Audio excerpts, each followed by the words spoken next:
back from Missoula, and Pastor Sean called my cell phone on my way back and said, "Hey, Pastor Sean, you need me to preach tomorrow?" And he said, "No. Actually," and he went on to do something else, and he said, why are you asking? And I said, "Well, because I'm ready. If the entire board and you are wiped out, then I will be ready and I will preach on Sunday if you need me to." 2 years later, I am here and I'm so excited. I'm preaching for you guys. It's one of the things I love to do for Catalyst. Oh, I love it so much. A little backstory, I guess, is I grew up in a family of 5 kids, so I'm the middle of 5. I have an older sister and an older brother and then 2 younger brothers. And we lived in a tiny house in Missoula growing up. We had 4 bedrooms, so yeah, I shared a room with my sister for like 12 years.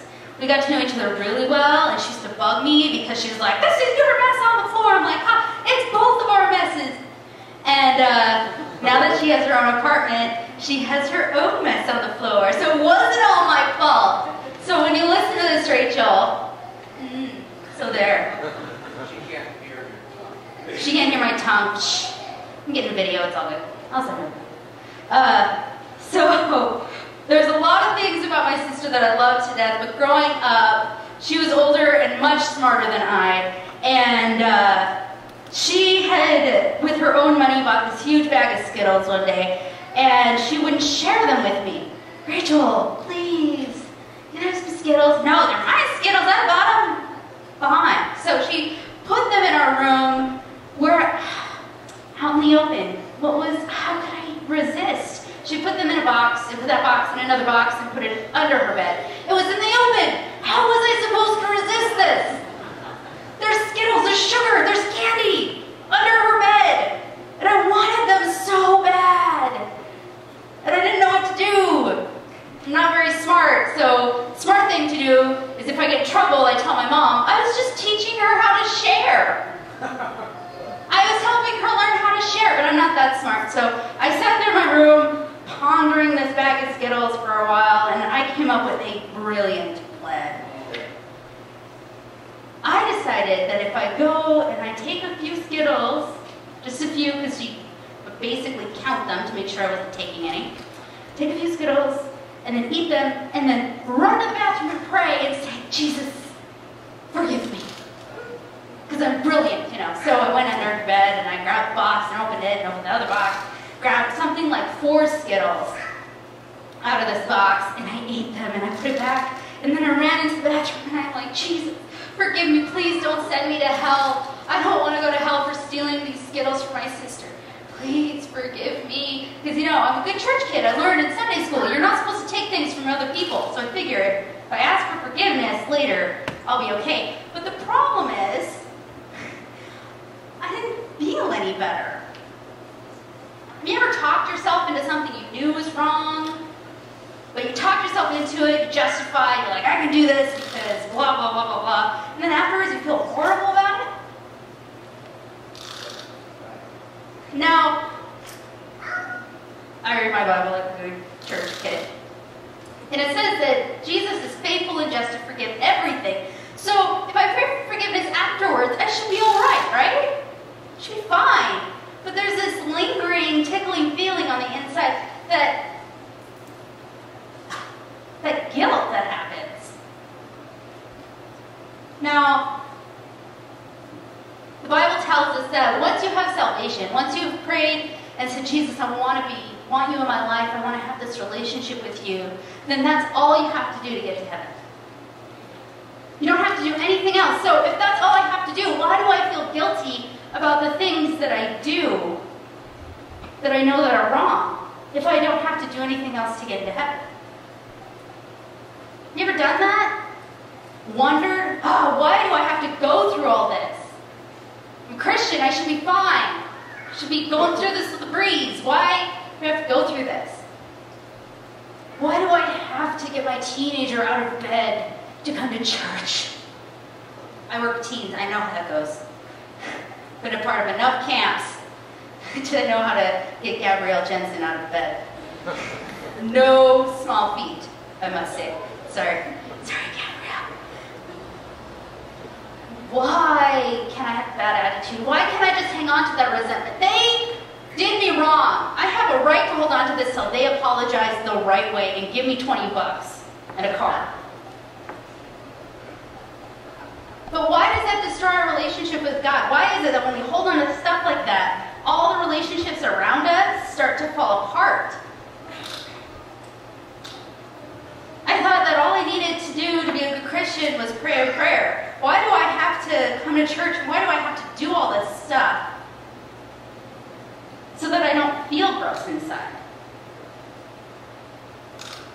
The cool thing is that I was reading in Matthew and it gives the answer. If you look at Matthew 8:1, if you have your Pew Bible right in front of you, it's page 686.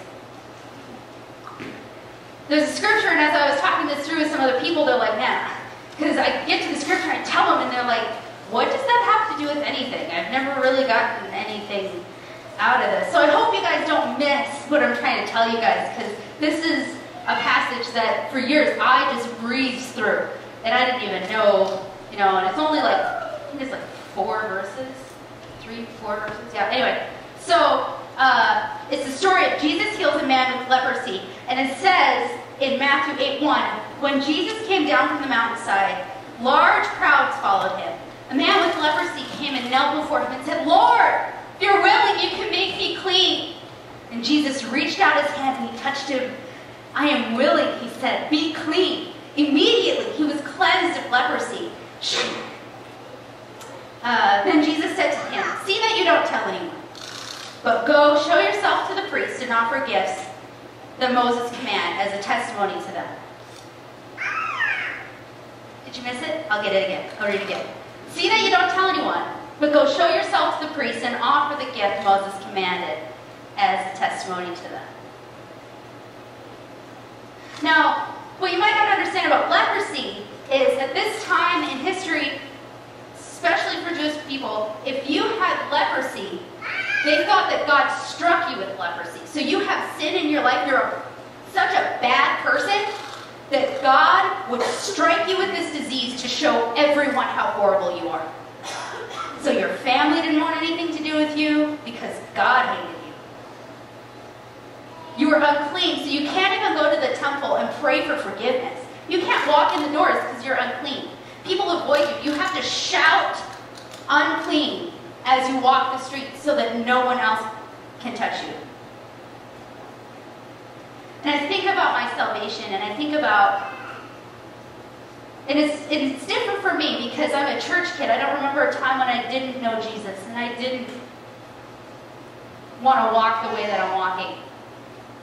But some of you probably don't have that testimony. You can think back to before you knew Jesus and how cut off from God you were.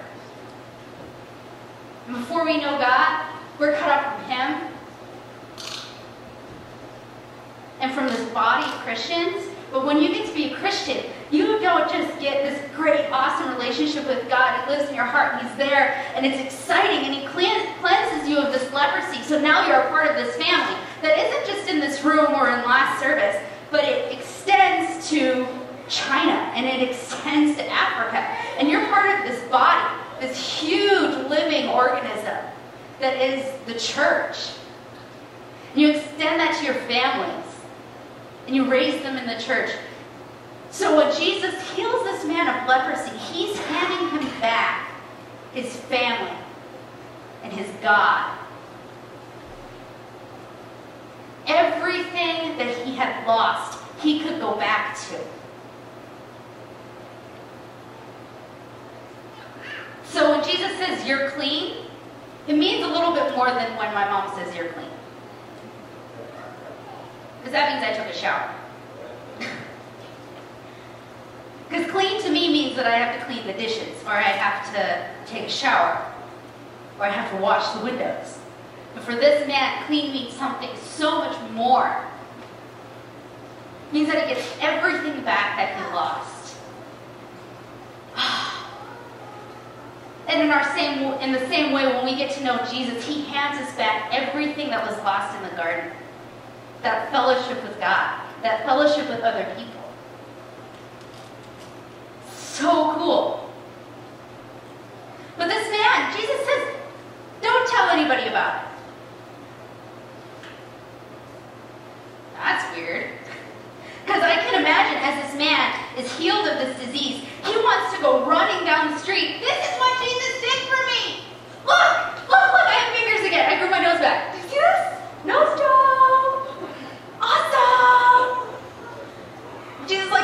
anybody.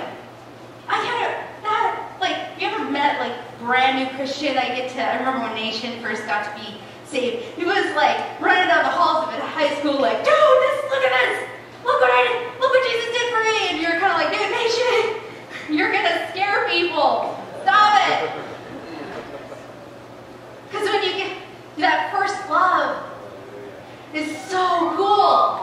That excitement that comes from salvation, that excitement that comes from when Jesus blesses your life, is something that you can't hold inside. I bet when he got into the town, because they were outside of town, so when he got into the town, I'm sure he didn't just go find somebody that he once knew and said, so. I was like, dude, what happened? Normal day, you know. Now that's not his response. That response is like, look what Jesus did for me. So Jesus, knowing this, that he would go and he would be outrageous, he says, go to the temple and make sacrifices first. Go cement it in your heart what God has done. Now, for a man healed of leprosy, getting sacrifices means that you have to bring 2 male goats. And it means you bring 2 pigeons. Now, I haven't done enough study on Leviticus. I just happened to read through what happens when you get healed of leprosy. So I don't know a whole lot about it. It's weird, like they, slaughter this pigeon into this water and they sprinkle it on you and you anoint one side with blood and the other side with oil. Like, I don't know what all that means. I gotta say I'm not a scholar. But it would cost him something to sacrifice, but I'm sure it was nothing.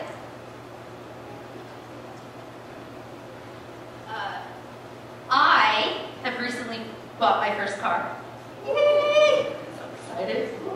I got a 1999 Honda Accord. It has a spoiler, and it's manual transmission, and it's beautiful, and it's mine. It's my first car. And I have been saving money for almost 14 months trying to get a car because I've been using my parents' car, and I really know that if I'm going to move out of my parents' house, I will probably need my own transportation because I live in Montana and everything's like a million miles apart. So, started saving money, and I don't make a lot of money. Basically, I have a job to support my ministry habit because that's really what I like to be doing. I don't want to be working. I want to be here, even if nobody else is here. I love it. I love working with teenagers, going out to coffee. But if I want to go out to coffee, I have to have money. So, I don't make a whole lot.